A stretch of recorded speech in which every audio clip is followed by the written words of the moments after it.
historic coverage of the Ashes and to the second day's play in the final Vodafone Ashes Test match. England, of course, have retained the Ashes, but now they want to secure the series by 3-1. They're out here about half an hour before play working on close catching. These are the slip fielders here, and then on catches in the deep in front of that famous old members stand just to my right. The scorecard tells us that it was a day of attrition yesterday, interrupted by some rain. Australia having won the toss and chosen to bat 134 for 4, though Michael Clarke got the toss right. He had a difficult time out in the middle, but there was an...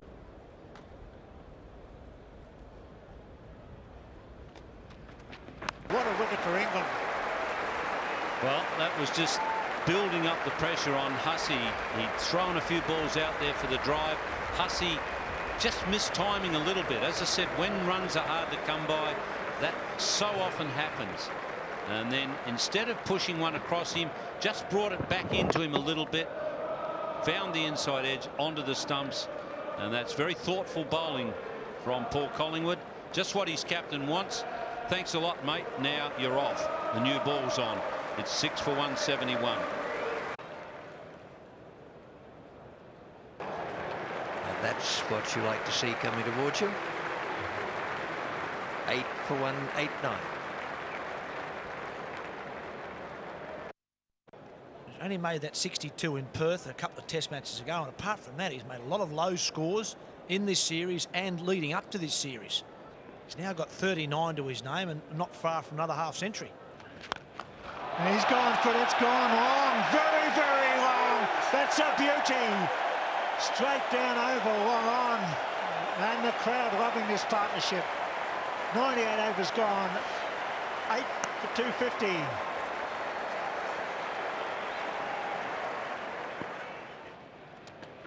There goes Mitchell Johnson. That'll go all the way too. It's a beauty. Crashes into the fence over there for 4. Well, this is the crowd right there alive. There's Full House now. Tail really wagging here. The pressure on England probably for the first time in this innings. Good use of the feet and hit it as clean as a whistle. Into the gap. There for the bowlers, as we saw with that swinging delivery. It's 9 for 265. Michael Beer on debut. Walks onto the Sydney Cricket Ground for the first time. He's facing Bresnan, who has 3 for 83. Now there's 4 slips in a gully, as Ian Chappell pointed out earlier. Need to be attacking the Bunnies. Full face of the bat. Well played, Michael Beer. A big roar. 9 for 265. This one continues. Hilton House goes with the spin for 4. I'm joined in the commentary box by Richie Benno and Tony Greig. Afternoon, fellas. Afternoon, Heels. Yeah, very good shot again. Just watch this fly away. Just for a second there, it looked as if it was going to go all the way. Just short. So he'll see if he can finish this off. Basically bowls out swingers, but is able to get the odd one to swing back in as well. He sets batsmen up for that. Right, once again the leg side field extremely spread. Hilton House is on strike. 3 men back on the boundary on the leg side. Pryor had magnificent hang time, and the innings is over. The Englishmen have had tremendous energy levels, and they've sustained pressure against Australia, and that's why no real Australian ever found any fluency other than Hughes was the man who had to go behind square to pick it up. So he ran around, let it rip. Oh, yes, it would have been out all right. Well, Andrew Strauss from the outset was looking to score. He got short ones and he was willing to play the shot. Then he got that wide one. Here, and once again it was the length. Too often this summer Australia bowled back of a length and too straight to Jonathan Trott. This was full, it was wide, and he chased it. His feet were still on the move, Jonathan Trott. there's something about to be checked out. Kevin Peterson rushes to Alastair Cook, who's a shattered man at the moment, says, hang on, the umpire wants to check the no ball. Oh, wouldn't this be an absolute tragedy The first wicket in Test cricket, such an important one too. Celebration has already taken place. Cook is feeling as sick as a dog, and I think this must be very close. There's no way an umpire would reverse the decision or call for this unless it was very, very close. Oh boy, if this is a no ball, then he definitely will remember his first wicket. Oh. Well, I wonder what lesson he's learnt from that stroke. It's almost a reticent acknowledgement of the applause, but I wonder if that stroke that should have cost him a wicket. He should be out, remember. Effectively, he's gone, but for the no ball. I wonder what it's taught him about the rest of this innings. Got a wicket, but with catching, not so much with bowling, but it's a wicket Australia desperately needing. Oh, they needed some fire to come into the attack. I thought the first ball that Mitchell Johnson bowled to Alastair Cook was very tame. The second one has dragged an out of day for England. Not a bad one for Australia. Could have been a lot worse.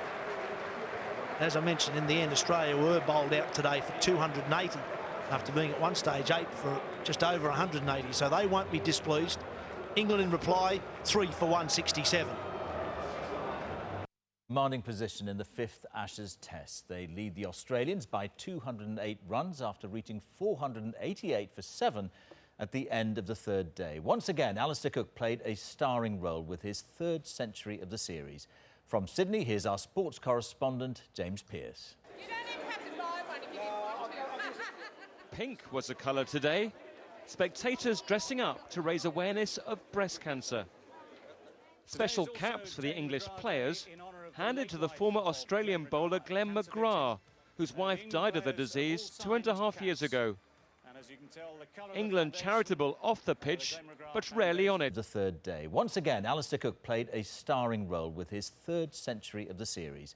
From Sydney, here's our sports correspondent, James Pearce. You don't even have to buy one if you want to. Pink was the colour today.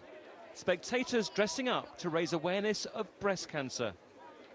Special caps for the English players handed to the former Australian bowler Glenn McGrath, whose wife died of the disease 2.5 years ago.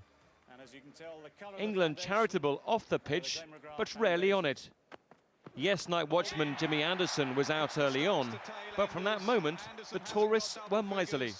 Leading the way, Alastair Cook, a single bringing up his 3rd century of this Ashes contest. Only one man has ever scored more runs for England in a series against Australia, and that was 82 years ago. With him at the crease, Ian Bell, another man playing some of the best cricket of his life. By the time that Cook was finally out, 189 runs to his name, England already had a sizable lead. Australia did think they'd made another breakthrough. Bell was given out, caught behind, but he challenged a decision, and the 3rd umpire's replays were inconclusive. So Bell survived, even though other technology did later indicate that he had indeed touched the ball. A lucky escape, and one celebrated with a century. His first against Australia. Eventually reaching 115, he, along with Alastair Cook, had taken England to the brink of a series victory. Can't really believe what I've achieved, and what the side have achieved. So it's been a good couple of months, but we've got 2 days of hard work left. A day that had begun with the match finely balanced has ended with England totally in control. They've already got the Ashes. They should now win the series too. James Pearce, BBC News, Sydney. Many of us suspected it, but now it's... Hello everybody, welcome to ITV's coverage of the Ashes and to the 4th day's play in this final Vodafone Ashes Test match. England of course have retained the Ashes, but they're looking to secure a 3-1 series victory, and after yesterday's batting they've given themselves an excellent start. It was all fire at the wicket.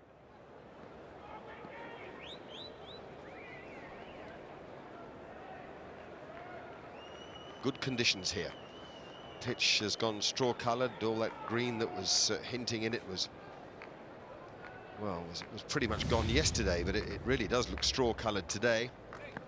Mitchell Johnson will come around the wicket to bowl the first ball of the morning to Matt Pryor, who is unbeaten with 54, 5 fours and a 6 in that innings. Here we go, day 4.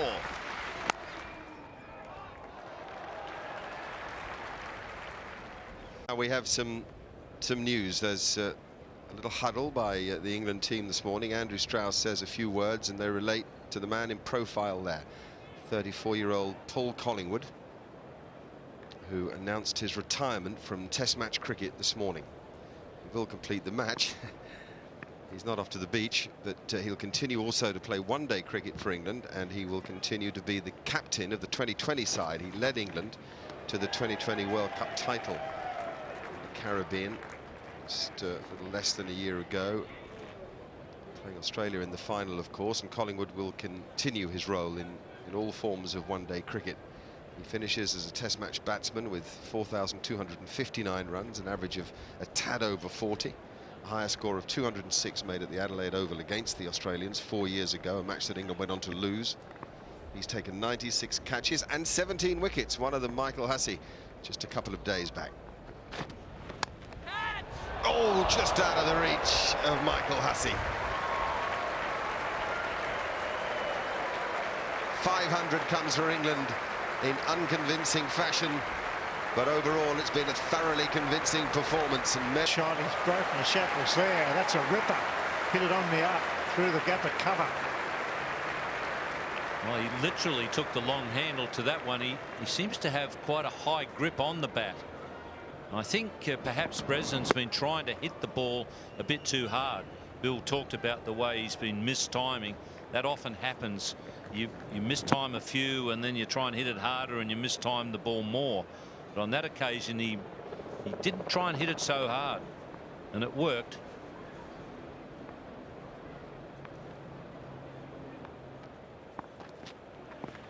Oh, there it goes. Big long hit goes just short. It's straight through the line.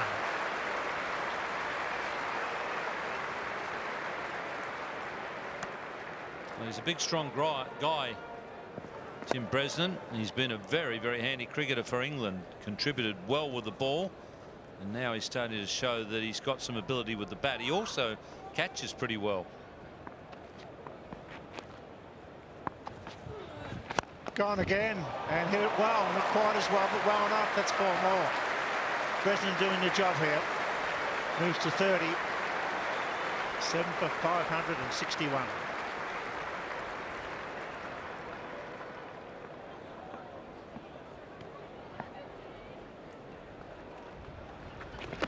Whips again, gets the bottom edge.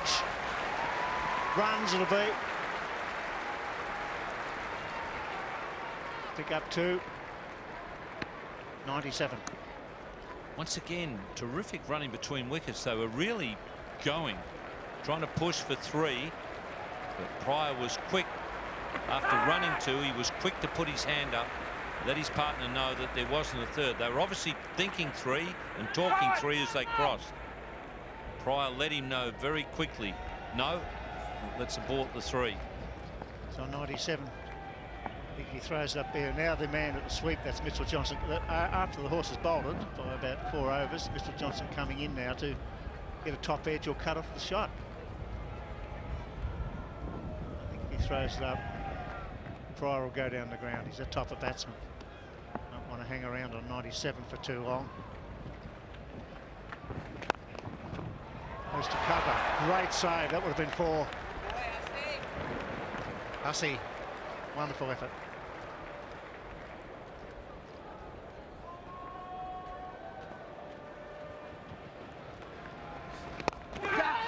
Through cover. Superb 100.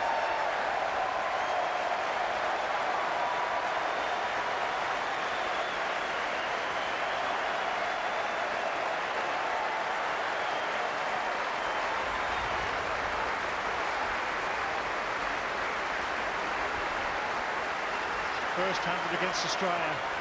109 deliveries only. Wonderful 100 and a good partnership of 80 now. Tremendous and well-deserved ovation for Matt Pryor. Well, he was pretty excited about it. Obviously the first one against Australia being important, but what's most important for his team is that strike rate. 101 off 109. Terrific for the team in this situation.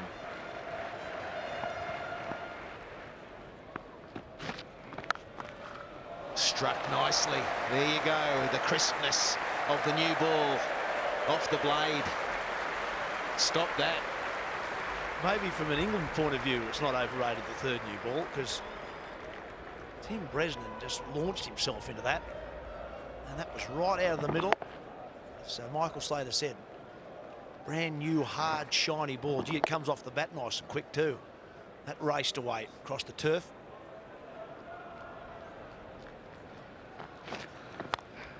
That one has been lassoed over second slip. More runs to Pryor. I liked Ian Healy's point this morning when he said, you know, Matt Pryor can play so freely because the loss of his wicket means so little to the game. It's almost like he's batting in a middle wicket practice. England's lead now has gone past 300. That's massive. I mean, that's pain for the Australians. And this reminds me of the pain inflicted by, say, Adam Gilchrist. He used to come in at number 7. Some of the early guys had done the hard yards, whether it be Langer, Hayden, Ricky himself, whoever. And then Gilly just came in and laid the attack to waste. And boy, is this a reversal of that. He's hit that so hard. So hard. Well, I think the test is over. I think he can play in that area. A bit like Ian Healy, isn't it? If you're ever going to try and get Ian Healy out, you wouldn't be bowling this sort of line, because Heels used to love him through backward point. Heels would try and cut that, though, more than a square drive. Now, what's been special about England throughout is the ability to rebuild partnerships. With the greatest of respect to the bowlers, that he's really not played through mid-on or mid-wicket at all.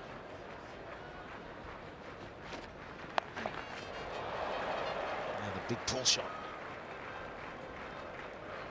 And if you persevere with 6 fielders on the offside and bowl wide of off stump to a bloke who's nothing short of brilliant from mid-off round to third man, and he's in, you're kind of asking for trouble.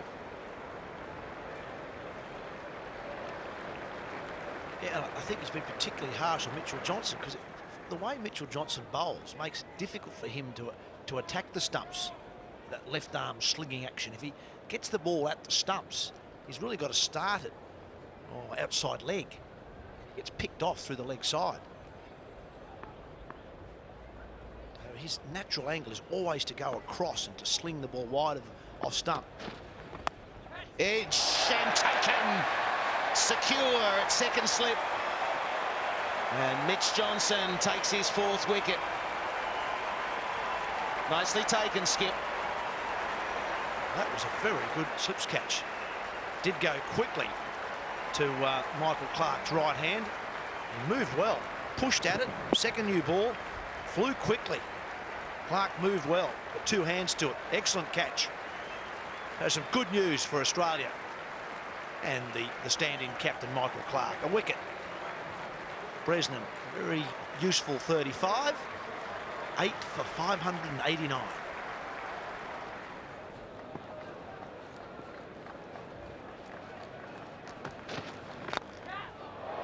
It'll be safe. It's 600 up for England.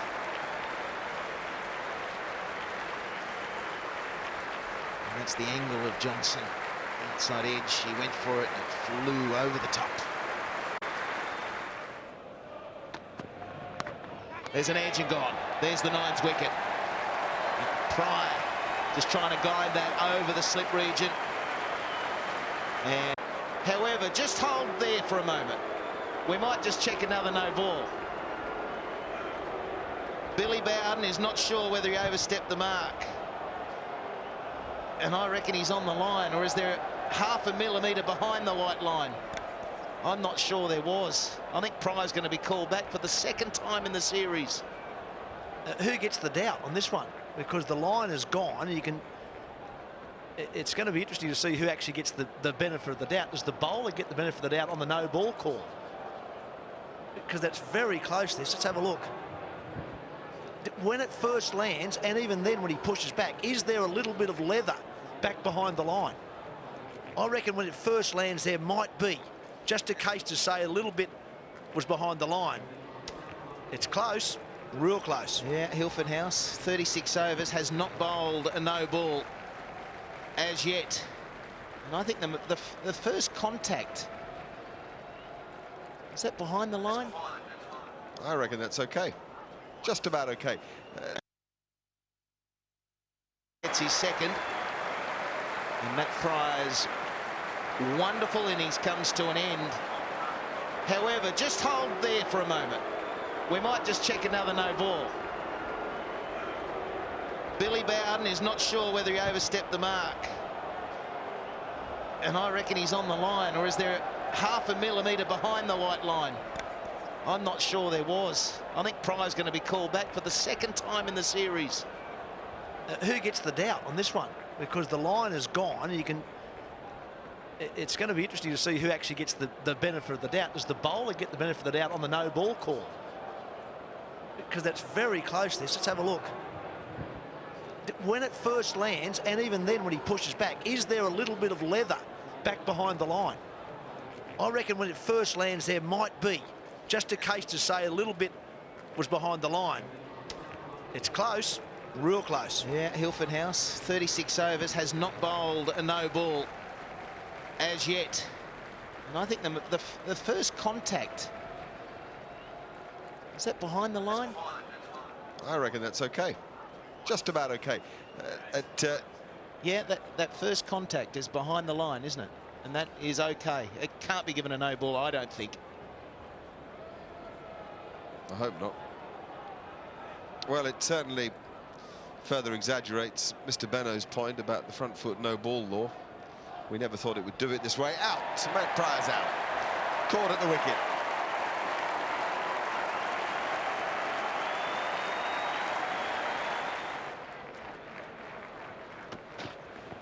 And that's a great indication. That's the top edge, and the man at fine leg has gone quite square.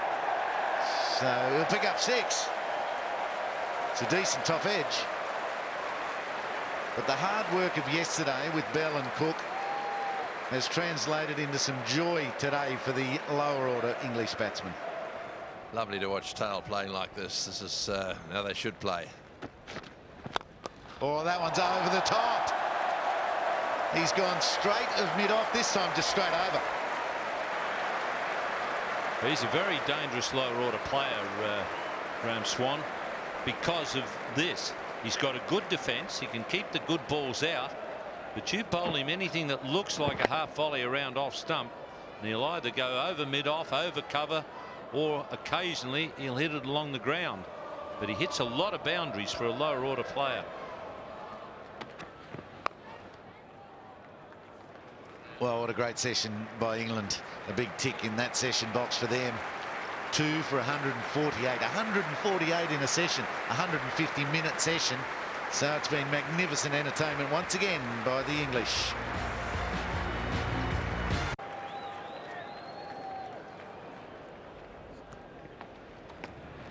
Closer. Runs now. Pushing for 2 and come back. No, there's a mix-up. There's going to be a run out. Oh, Shane Watson has trotted through for an easy second. Phil Hughes stayed at the non-striker's end, and Watson has been run out. Another mix-up. What a gift. This makes me sick. Watson, both men ball watching. Watson's call, he thinks yes. Hughes says no, or intimates no, and Watson's not watching. That's incredible lack of basics and not good enough. 1 for 46.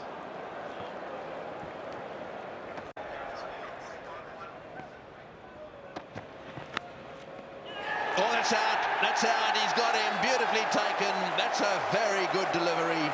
That ball pitched, it seemed to me, on the stumps and just took off a little bit, as well as moved away off the seam. Up she went, hit the outside edge of the bat, and England have struck for the second time. Beautiful bowling by Bresnan. He got the seam upright, hit, and it jagged away a long, long way. Drew him into the shot, and a very good catch. He's on fire. Pryor, he just got it in the end, but that's all you have to do. Excellent bowling. That was a perfect one. He drew the left-hander into the shot.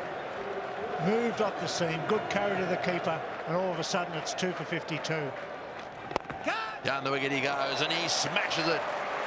He really did smash that one. Michael Clarke has decided he's not going to be dictated to here at the Sydney Cricket Ground. And his hand, so he's good square of the wicket. Got him! Yes, he has! Beautifully bowled Jimmy Anderson, bowled in the bouncer, pulled it away. That one moved off the seam. He's their #1 strike bowler. That's beautiful bowling.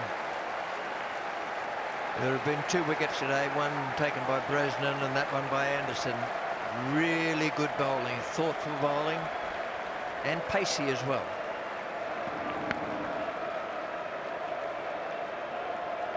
Once again, it's a great piece of bowling, but the batsman will look back and think, did I have to play?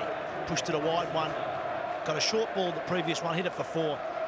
And then Anderson drew him into a false defensive shot, departs for 21. It's now 3 for 117. Michael Hussey at the crease. Come back a long way. Yeah, it's obviously... There's an edge, and Michael Clarke straight after the drinks break. Next one. It's very difficult to face. Reverse swing and Jimmy Anderson doing the damage. Well, that one went late. Really good delivery from Jimmy Anderson. Clarke really had to play at that one.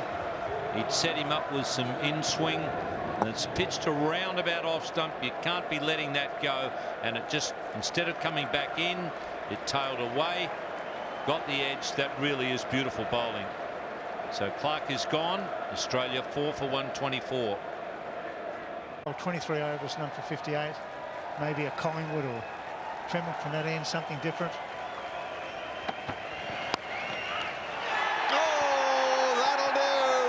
Again, another sharp catch in the gully. Michael Hussey marches off disconsolate. Well, we've said all summer they've fielded very, very well indeed, and it was a big foul-up. Peterson was there to be punched away, rocked back. He didn't quite get it hard enough, and Peterson caught it as clean as a whistle. England well on top. Tremendous performance by their bowlers, and Bresnan's 10 overs, 4 maidens, 2 for 26 as Hussey goes 5 for 161. Anderson. It's the opening bowler. Look at the way, the angle that he got that one through. He was gone.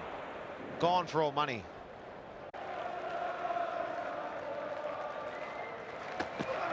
Oh my goodness me. That is the end of Brad Haddin. Completely undone by Chris Tremlett, who really deserves that wicket. Terrific thinking and execution by Tremlett. What a super bouncer, Shane.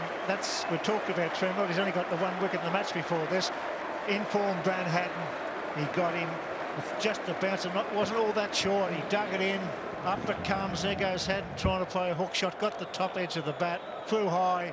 Big wicket and superb bowling. Yep, he had 14 wickets, make that 15. It was just the pressure of consistent good bowling from Chris Tremlett. It's swinging both ways and then bowls the bouncer right on the money at the right time. That was the point. It wasn't just for the sake of it. It was a good bounce at the right time. Hadn't gone for 30. Australia in diabolical trouble at 6 for 171.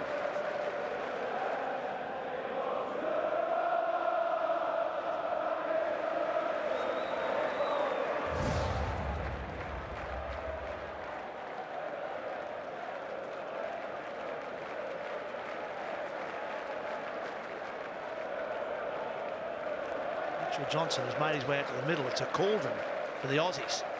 The Barmy Army are in full verse on the old hill in front of the Victor Trumper stand now. They are loving every moment of this. Australia need 193 more runs to make England bat again. England going in for the kill. Oh, he's knocked him over. First ball, they are going in for the kill. Tremlett's on a hat-trick. That is magnificent bowling. I think he was probably expecting another short one. 2 men back. It was up, it was straight, and it was 143 kilometres an hour. The stumps are down, and England are now going to clean up. The momentum very hard to stop. I'll tell you what's happening. They're going to take the extra half an hour now. They try and finish this game, day 4. England superior once again. Johnson gone first ball without scoring. Tremlett's got Haddon. Now he's got Johnson. Can he get a hat-trick? We've already seen one in this Ashes series. It's going to start with a hat-trick. Maybe it'll finish with one. Well, you're in the seat. He will now. You're the hat-trick caller. Well, Siddle's pretty solid. He's got to bowl him the same sort of delivery. Everyone's got to be around the bat. That was a beautiful ball. It really was. First up to anybody. Well, Andrew Strauss has gone straight to the umpires. He's probably had a word to the umpires about the extra half hour. There's the first of the 2 wickets. Haddon beaten by pace. Pace announced. That was a bit of swing. That's a top delivery, that swung back through the gate. And now we're going to see, I reckon, 10 Englishmen around the bat and 1 bowler.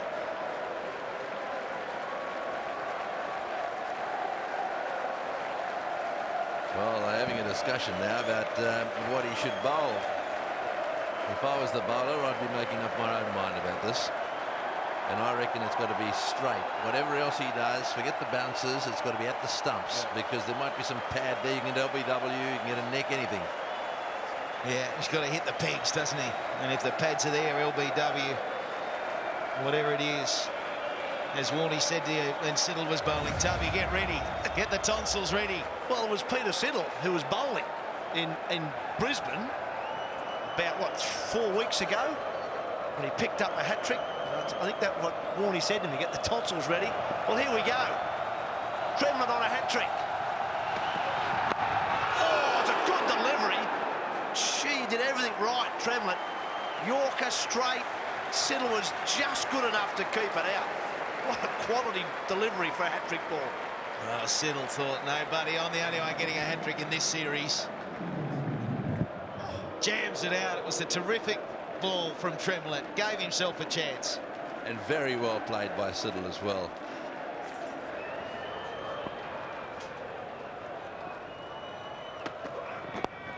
Well, good shot. Clicked that away nicely. Gets him off the mark with a boundary. Go, look at the crowd in the background. It's almost as if the half of England have turned up here. That was a beautiful ball. It really was. He got lured in there, Siddle. He couldn't stop himself. He went at it. Everyone's jumping. And Peter Siddle has done it. He's negotiated the last couple of deliveries. Australia a 7 for 2-1-3. England need 3 wickets tomorrow. Cards tell you all you need to know. The Australians finishing the day at 213 for 7. So many of their players getting a start, but none able to go on and make the big scores that Alastair Cook, Ian Bell and Matt Pryor managed for England. Then we have a bowling card and we can see that they're all contributing. They're bowling excellently as a unit. They're working off one another. The central force seems to be Graham Swan, and though he doesn't have any wickets to his name, all that the seamers worked around him. And once they got the ball to swing, well, frankly, they were too good for the Australians. There's much that... Hi everybody, welcome to ITV's coverage of the Ashes. Indeed, the final day of ITV's coverage of the Ashes, though we will be with you throughout the one-day matches that follow, both 2020 and 50 over. Enormous applause from the Barmy Army, because the England players in their practice session are making their way over to the concourse down in the new Victor Trumper stand. Those Barmy Army guys know that England have this sewn up. Just 3 wickets to take. The Australians 213 for 7. That's 151 in arrears. The job will be done here at the Sydney Cricket Ground, which is a great place for cricket. So in a way it makes the achievement even more historic. A brilliant performance from Andrew Strauss's team. Let's hope that they wrap it up this morning in style. Paul Collingwood has just led England out. He retired from Test match cricket yesterday. A wonderful moment for him. He will continue to lead the side in 2020 cricket and play a part in 50-over cricket. But this is Paul Collingwood's last day in a Test match arena. English support is ready. There's a lot of it in the ground. So's James Anderson. The umpires are out in the middle. The Australians with so much to do. Waiting for us in the commentary box, Tony Gregg, Richie Benno and Mark Taylor.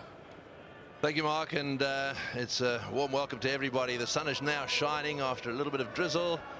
And the great news here is that the Barmy Army have flocked into the ground. They've come from every corner of Sydney. Every single one of them's in the ground. Anderson bowling the first ball of the morning. And out there at the moment, Smith and Siddle. 65 balls.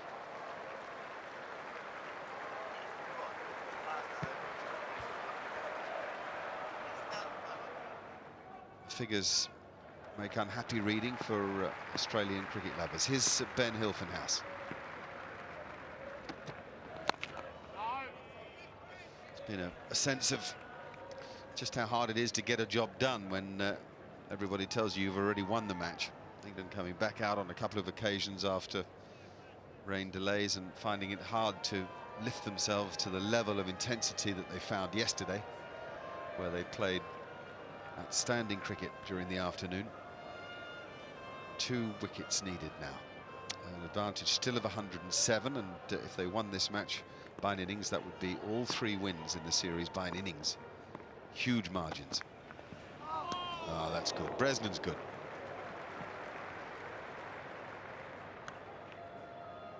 Certainly a top delivery there, moving away from Hilfenhaus.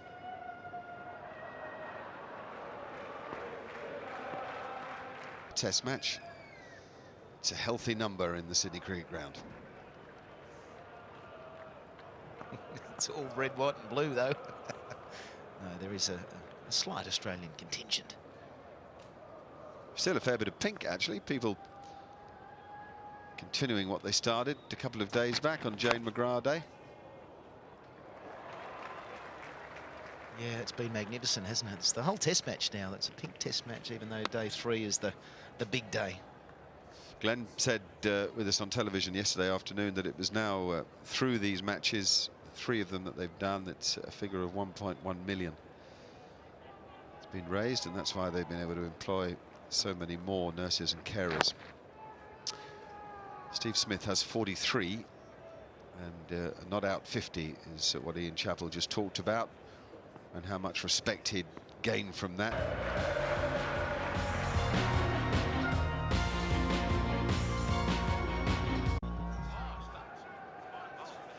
Australia 9 down. 9 for 267. Steve Smith still there, unbeaten on 43. Michael Beer in his first test match comes to the crease, knowing that he could be the wicket that all of England so desires. A great atmosphere now. The crowd buoyed by that wicket, knowing that they're on the verge of a spectacular party. England attack, 4 slips a gully, 2 short legs. And Anderson goes for a bit of pain. Probably a little bit of mixed emotion from the Barmy Army. They want to see a little more cricket today, maybe. But I think more on their mind is to get this party started sooner rather than later. There's another look at the healthy edge. And Matt Pryor, 5 catches in the innings, 23 catches for the series.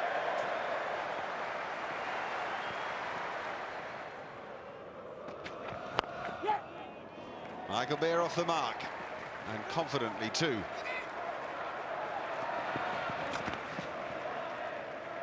Nine for 269. Tremlett.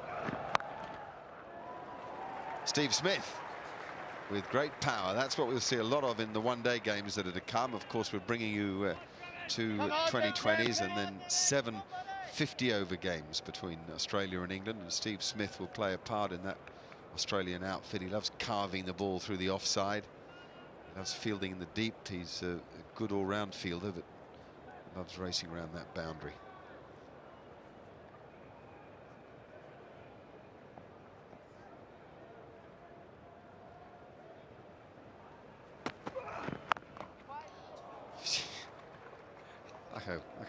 What's he like? It's like a wood carver. Well, I hope it's not a sign that he's just going to thrash away, because really, it doesn't sound that important, but I just think it is important for him that he bats to be there at the end. He's not going to have to bat for all that long, I wouldn't think, or all that well to outlast Michael Beer. But it doesn't look to me like he's batting there to be the not out man at the end.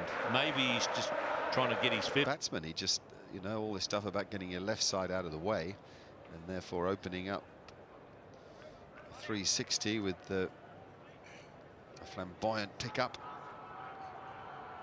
and a carefree attitude. Now England closing in on Michael Beer. There's a short leg. Alastair Cook's getting the gear on to come into short leg to go with 3 slips and a gully. Tremlett hasn't had the fire that he had yesterday. Another one of England's players just not quite able to lift it for these final skirmishes. It's a good slip cordon, well staggered. And they're good slip fielders too.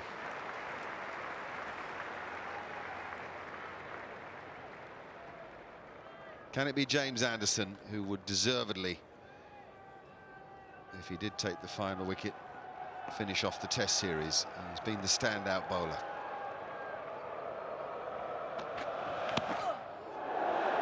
Ouch. Ooh. Doubled up. Deserves this half century.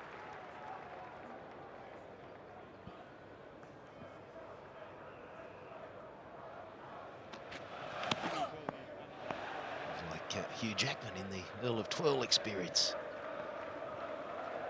Now, just make sure you're still there at the end, son.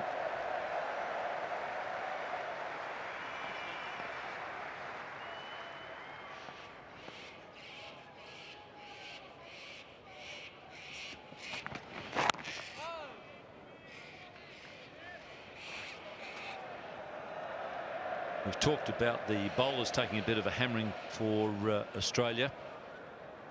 As we see where Steve Smith has scored very strong on that offside, sort of behind the wicket around to cover. But Australia have only made 300 3 times in the series, and 2 of those have been in the second innings, which is just not good enough.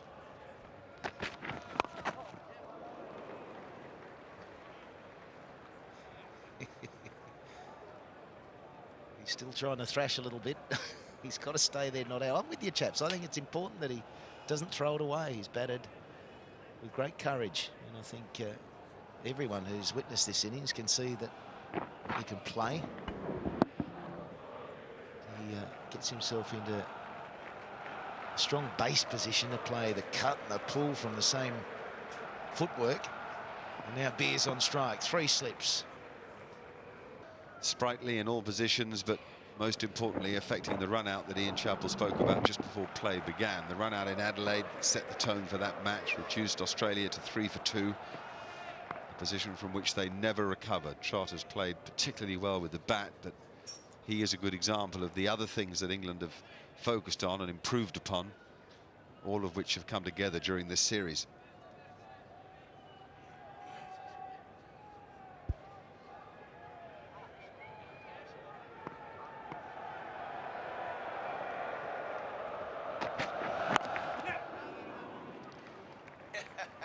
Beer doesn't want the single. Steve Smith will retain the strike. It's 9 for 280.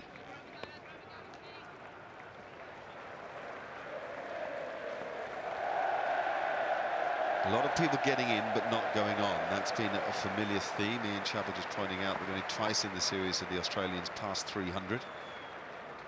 Tremlett.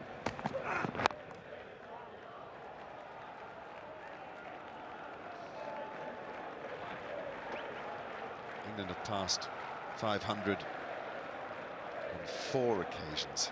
Wow, that's a big difference. Solid batting, really, as you're setting it up for your bowlers. And then the bowlers haven't disappointed.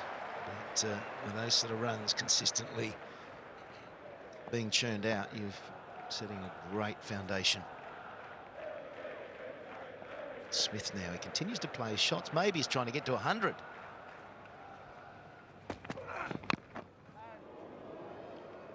But I don't think he's got a telepathic response to Ian Chappell, who suggested that he ensured he got a nod out. Yeah, well, he's surviving, but I just don't like the way that he's surviving. I wish he'd be doing it a little in a slightly more orthodox fashion. You know, I see the sentiments of just try and smash as many runs as you can. I think if I was a selector sitting up in the stands, I'd rather see him just making sure that he didn't get out, force the number 11 to survive or get out. Well, I guess he's brought up in the age of 2020, and this is what he knows. Entertain the crowd. Good crowd in. And boy, does he give it some hammer. Of glory through that region, and he throws his whole body into the pull shot. That was great control to bring up the 50. He's thrashing away out there. What did you call him? A wood chopper. It reminds me of Angus Fraser, the English bowler. Was calling me a cane cutter one particular day when I played a few of those shots, and he kept going for overs. You're nothing but a cane cutter, he said. He went on for overs.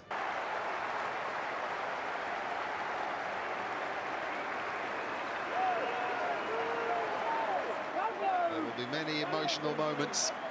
In the end, they can reflect on a job thoroughly well done. All 3 wins have come by an innings, big margins. An innings and 71 in Adelaide, an innings and 157 in Melbourne, and now an innings and 83 at the Sydney Cricket Ground. An outstanding captain. Since we started that Melbourne Test, and I guess since England bowled Australia out for 98.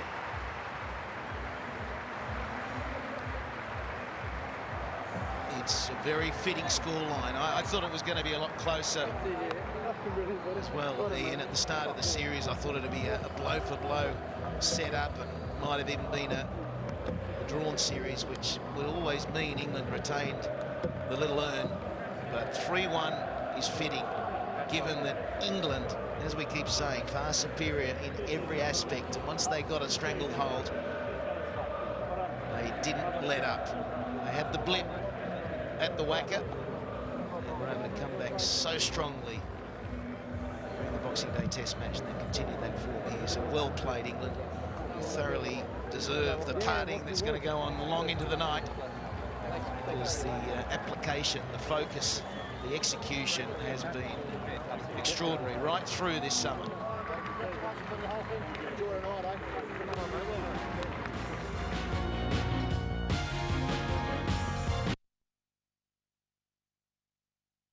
Been a fascinating 6 weeks, and one that takes a lot out of you. Yeah, I think Ashes cricket is as intense as it gets. Obviously the 5 tests, the passion, what's on the line, everything about the Ashes takes it out of you, and to get over the line today is absolutely phenomenal. But I have to say, a group of people over in that bottom corner of the ground have kept us going throughout this couple of months. Barmy Army as usual, and every England supporter that's travelled has been absolutely fantastic, and thank you very much. We're obviously a team that's moved forward, and there's a lot of skill in the dressing room. Obviously there's a lot of planning that does go into it, but you've got to execute it out in the middle, and I think all the guys have, obviously we've scored the runs, we've scored huge runs in this series, and the bowlers to get 20 wickets on these kind of wickets out here is hard work, and they've certainly bowled as a unit, put the Australians under pressure, and we've held a lot of catches as well. You can't really pick 1 or 2 players and delivered. Where does Australia go from here? Is it time to panic? Is it time for wholesale changes? I don't think so, Mark. I think we need to stay strong together. I think we do need to stick together. We've had a squad together for a while now, and like I say, we've played some good cricket, but very inconsistent. And I think we need to continue to try and get better. Every day we get out of bed, we're looking to improve as players and as a team. It's been mentioned that this Ashes victory is only a stepping stone for the future. Yeah, absolutely. Look, our main goal is to be #1 team in the world. Obviously, I'm not going to be part of that, but I look forward to handing over to somebody else. And this team can go anywhere. It's a special team. There's some special blokes in there. An awful lot of people travelling to Australia and loving their holiday in this great land. Now Michael Slater and Ian Healy are amongst it. Here's Slats. Yeah, thanks Nico. KP, how good's this? Unbelievable.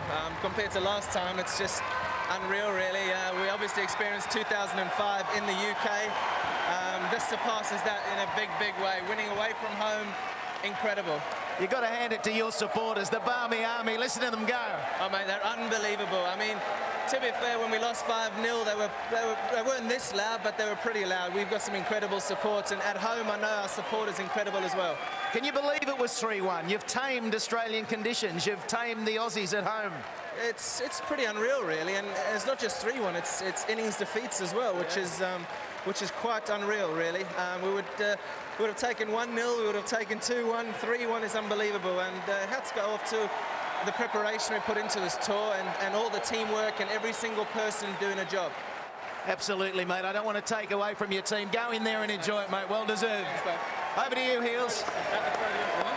Yeah, I'm with Chris Tremlett. Chris, that was a thumping. Well, it was a thumping. Well, it was a thumping, but no, just great to get it over in the end. I mean, standing here is a great feeling in front of the crowd, so it doesn't get much better than this. It doesn't get any better than this, mate. A lot's been made of you not having enough mongrel.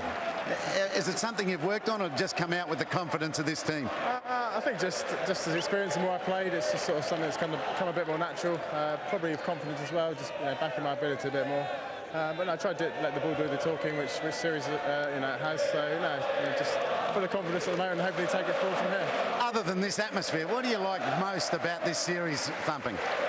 No, I mean this is probably this is the reason why I play. Moments like this is very special, but on a personal level, it's been great just to come into the team and just get an opportunity. I've been waiting a long time to get an opportunity. Just to come in and do well is on a personal level very satisfying. And this player, let me get out of your way and enjoy. Thank you. Cheers.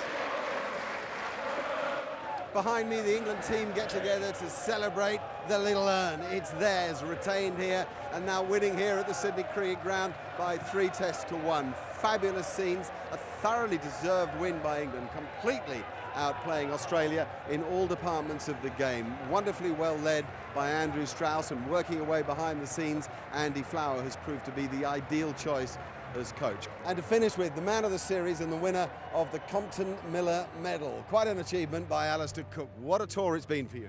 Incredible. 7 weeks ago, a lot of hard work has gone into this, not just this tour, but to have this moment now. MCG was amazing with this top sit. Just what a feeling. It's some cricket ground to win the Ashes on too, isn't it? Exactly. I mean, all the history here, it doesn't get any better than this. To come here and play it as well as we have done, we'll remember this the rest of our lives. This day, this moment, incredible. And lastly, yourself, so many runs in this series, second only to Walter Hammond on the list of run scorers against Australia in a series, ahead of the likes of Herbert Sutcliffe, Jack Hobbs and Geoffrey Boycott. Spectacular. Yeah, I've kind of ruined that list, but it's words can't describe how I'm feeling now. It's just amazing. The support we've had, not just here, back home, been fantastic. All right, mate, thank you for your time. Say goodbye to everybody at home on ITV who's followed this series. We've got one-day matches to come, but for the moment, from all of us here, and particularly from the England dressing room, good night.